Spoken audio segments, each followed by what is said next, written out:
if you're doing cold outreach, here are the list of the things that you have to avoid when doing cold outreach. Let's get right into the video. My name is Luis Ortega, founder of Excel Marketing. We are a B2B lead generation company. We help B2B businesses get more sales call on a pay-per-appointment basis. To proceed in the video, the first common mistake that I'm seeing when doing cold email outreach is you have no clear value proposition. So think about it. When you receive a cold email, right? It is technically from a stranger. You don't know this person, you have no connection, you've never heard of it. You have to assume that in front of their eyes, you're new, you're a stranger. So if all of a sudden I see a bulky message from a stranger, I would technically just delete this or archive this or go to the next email, right? Who is this guy? What are you saying? What? Right? You'll be confused. So the way we prevent it is you have to be direct. Why are you reaching out? What's in it for them? What are you offering? Is this relevant to them? And also, make it easy for them to say yes or no via your call to action. So a simple message would be, for my company, right? When a company is hiring for business development representatives, hey, first name, I notice you're currently hiring for BDRs and decided to reach out, right? That is the reason why I'm reaching out, because I notice you're hiring. The second part of the message is, why is this relevant to you? Then I would just simply say, we're currently helping other B2B companies generate 5 to 15 sales calls completely on a pay-per-call basis, right? That's my second step. This is why it's relevant to you. We could do the same thing for your company. Would it make sense for us to chat, or can I send over a video explaining how our system works, right?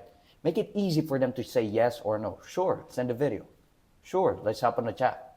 Sure, I'd love to chat, right? And the most important thing there is it is very clear on the purpose that I'm reaching out. No fluff behind it. It's simple. You are hiring for this. That's why I'm reaching out and offering you this, right? That might not apply on your case. Think about it. Why are you reaching out to that company? Okay, maybe if you're a security company, one of our clients, right? If you're a security company, are you looking for bids for the properties? Well, because we offer these services for other companies like X, Y, and Z, and we could do the same thing for you. Would it make sense to do a quick call, discuss your security wants and needs, right? So make it relevant to you, because if you send the bulky messages, it is simply, you're making it harder. You're creating friction for the reader, because at the end of the day, when you're doing cold outreach, it's just emailing people, and on the point B, when you have sent the email finally, you're seeing them. You have to imagine them scrolling through their emails, and they need to understand what you're saying. Is essentially what we do, right? Moving on to the next point, ignoring follow-ups. So one of the things that you have to do when you send a cold email outreach is be there when they respond, okay? So when they ask you about pricing, maybe you have to handle the response, okay? Well, if they want more info because they're confused about what you say, you have to explain it to them, right? But the moment that you were able to respond to them, what happens next after that? How do you nurture them? If they are asking for pricing, okay, did you handle it specifically before they hop on a call? Maybe because they asked the pricing, they're interested, but they have to make sure that this is aligning with their budget. Can you get a way to give them a range, or be transparent with the pricing?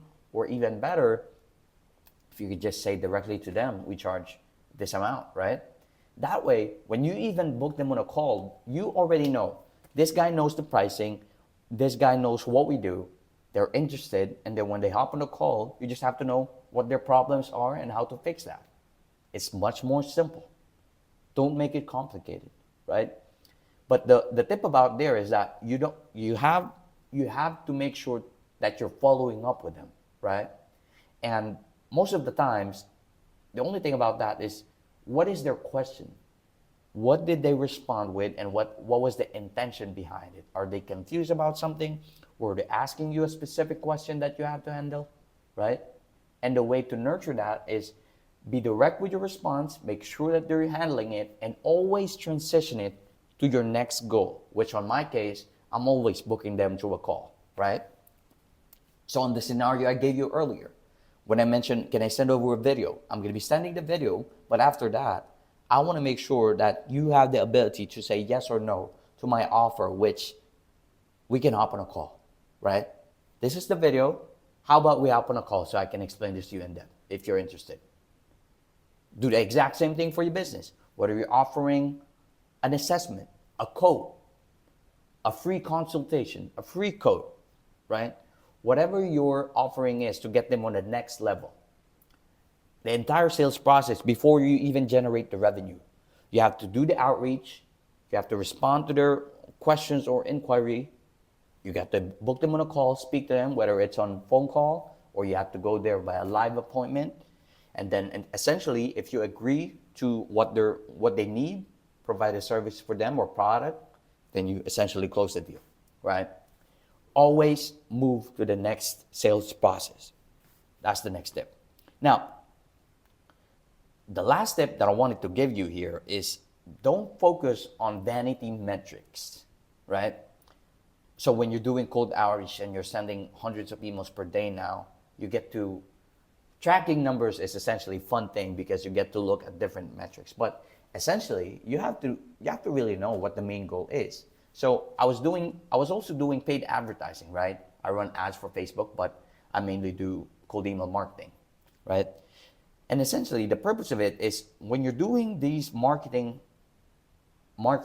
you essentially want to receive a simple goal. When you spend money on ads, you want the return on ad spend. If I spend $1 on Facebook, how much do I get back? Same thing with cold email. How many emails am I going to send in order for me to generate one booking? Because one booking, or not if your close rate is 20%, right? Then meaning if I get 5 bookings, I get 1 deal, right? That's the basic math there. How do I get my return is essentially what I'm saying. So don't focus on open rates, link clicks, right? Like those type of metrics that wouldn't really help your KPIs. The only thing you have to do is, this is for cold email specifically, know what your email to booking ratio is if you want to intend on booking a call, right? Know what your email to booking ratio is, because that way, that would allow you now to get a simple math on how many emails do I have to send more if I want to get X results, and do I have to expand my volume? Do I have to set up more inboxes, etc.? That's essentially what you're doing. You're sending, it's a simple math. To give you an example, for industry standard, right? If you're a marketing agencies like me, we typically get anywhere from 1,500 to 2,000 emails, and then we get one booking. If I know that I want to hit 3 new clients this month, and at a 20% close rate, I need to have at least 15 sales calls mathematically, right? And I can now break it down. Okay, 15 sales calls. How many emails do I have to send by that time? 2,000 times 15, right? So it's like a simple math process when you know it. Don't overcomplicate it. That's the only metric that you should look at. Essentially, if you look at the chart, that is the main metric that you're tracking.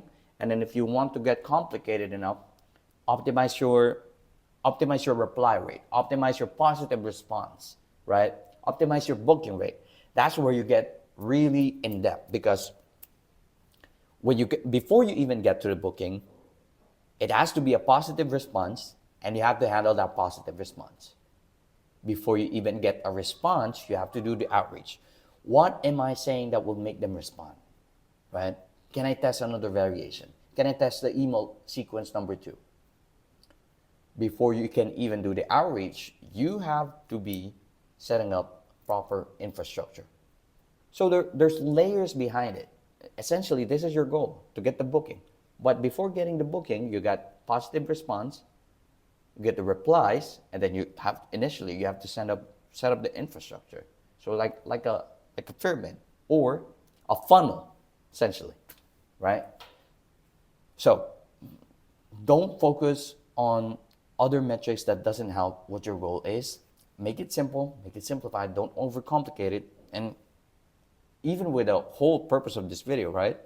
First, get the clear value proposition. Make it clear to them.